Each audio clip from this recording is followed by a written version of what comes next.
Question 12. A chord AB subtends an angle of theta radians at the centre of the circle. So this is the chord, okay?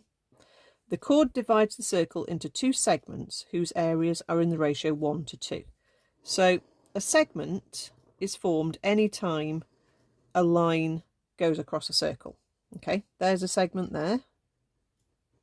Here's another segment here, okay? So this is in the ratio 1 to 2, okay? So if you think about that, that means that this smaller segment here is a third of the whole circle, and this larger bit is going to be 2/3 of the whole circle.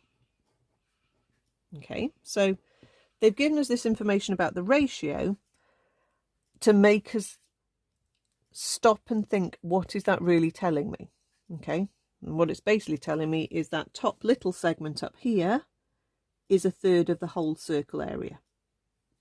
Now, our normal process for finding this segment is to do your sector minus your triangle.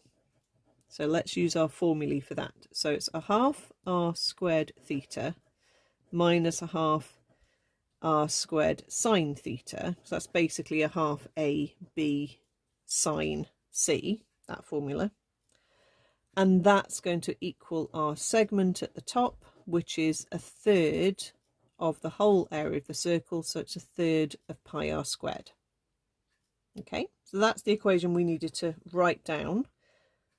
We can divide by r squared or just cancel out r squared from each of those terms.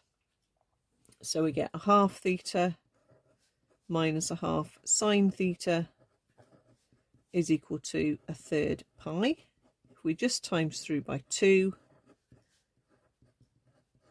we then get 2/3 pi over there, and then we just have to rearrange that to get to the line that we were supposed to be getting to.